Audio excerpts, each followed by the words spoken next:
आज चाहिँ हिउँ परेको 5औं दिन होइन। यतिसम्म भए नि हिउँ। अझै सामान ल्याउनु पर्यो, खाजा तरकारी भनेर हिँडेको। जान नसकिँदा चाहिँ क्या म कताबाट जाउँ। ए भगवान्, बाटो त पन्साकै रहेछ नि त। यता नि छैन उता नि छैन, तल्लो साइडबाट बाटोमा त ए गाडी आइरह। अझ यहीँबाट गाडीहरू भन्ने जानु पर्यो। मेरो कम्मरसम्म आउने खालको हिउँ त्यो। ए स्यो, आज पनि यति धेरै हिउँ परिरहेको के। यो हिउँ कहिलेसम्म पर्ने होला।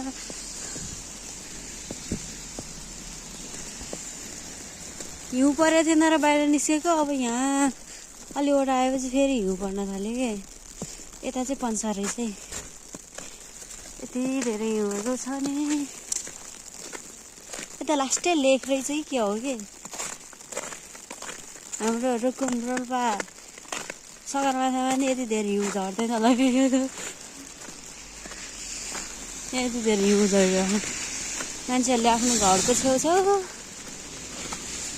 सब पन्साएर यसरी थुपारेर रोडको चाहिँ उठाएर अनि ट्रकहरूमा हालेर लिएर जाँदो रहेछ क्या। परबाट नि हिउँ लिएर आइरहेको एउटा गाडीले। हिउँ हेर्नु न, यो गाडीले कति धेरै हिउँ लिएर आयो।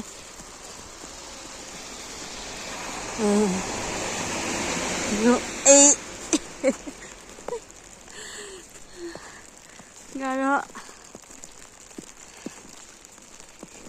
ठुलो ठुलो घर भन्दा पनि ठुलो पारेर हिउँ थुपारेर।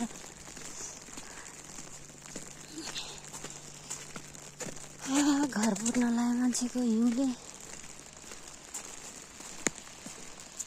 भित्र बस्दा त आनन्द, बाहिर निस्किँदा त कति चिसो।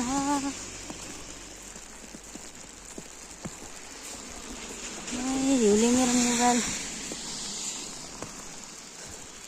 अफ हुन्छ, त्यही भएर मैले थोरै मात्रै भिडियो बनाएर यहाँसम्म बनाउँछु।